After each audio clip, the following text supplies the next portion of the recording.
Hindi nag-erode yung Hindi yung nag-erode. Okay, Gov. Ngayon po, puntahan po natin ang ating mga kababayan sa Subic. Kasama po natin ang taga-DOST.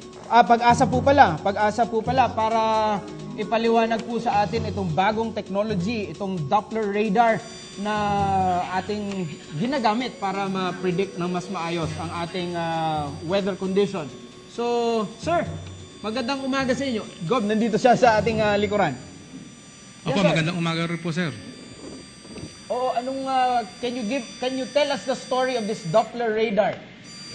Okay, so ang Doppler radar po ay isa sa pinakabagong instrumento na ginagamit po ng pag-asa upang ma-detect po ang existing weather system natin. Isa po siyang tulong, karagdagan po sa ating satellite at sa mga dati na po mga computer models na ginagamit po natin sa weather forecasting. So narito po tayo ngayon sa ating control room. Papasok na po tayo.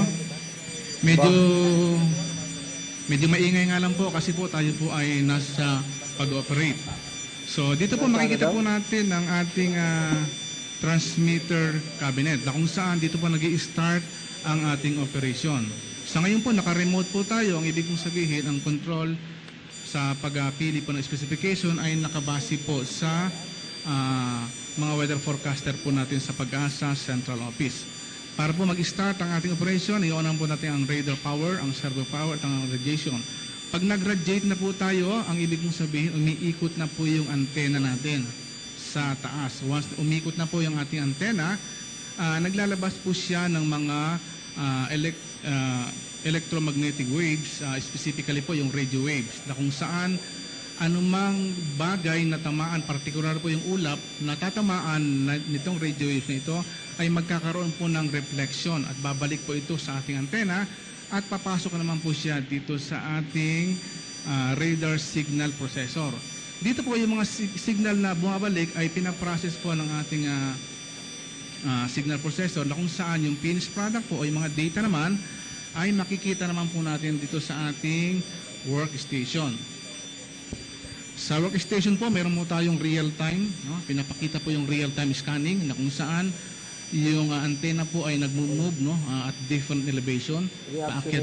Paakyat po siya. So, nai-scan po natin paano ba kalayo ang isang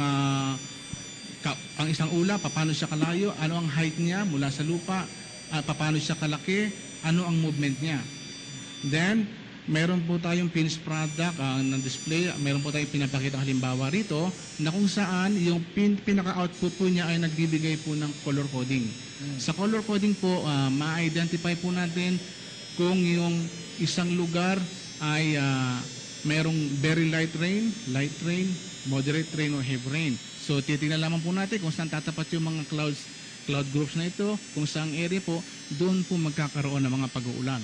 So sa pamamagitan po nito, katulong na rin po ang ating mga images, ang satellite po natin at ang iba pang mga computer models sa forecasting. Nagkakaroon po ng pagkakataon ang mga weather forecaster natin na ma-analyze, makitang maigi kung paano ang tamang pagtataya ng panahon. Sa ngayon po, narito po tayo sa Subic radar station at marami pa pong mga radar station na ginagawa.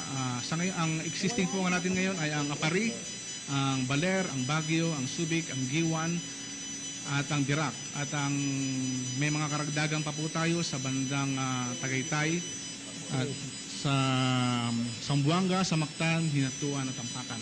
Asahan po natin na dahil po sa mga bagong teknolohiyang ito, patuloy po naming mabibigyan ng tamang babala ang mga mamamayan upang maiwasan po ang sakuna na dulot ng mga bagyo o mga low pressure area o mga ano pa pang mga weather system na pwedeng maka-apekto po sa ating bansa. Okay, maraming salamat po Mr. Joselito Meredor. Siya po ang Chief Meteorological Officer ng Pag-asa Station sa Subic SBMA. Gob, itong radar na ito, nagpapakita na rin siya ng volume of rain. Yes. Sa pagkakaalam natin, ito yung hindi na detect dati.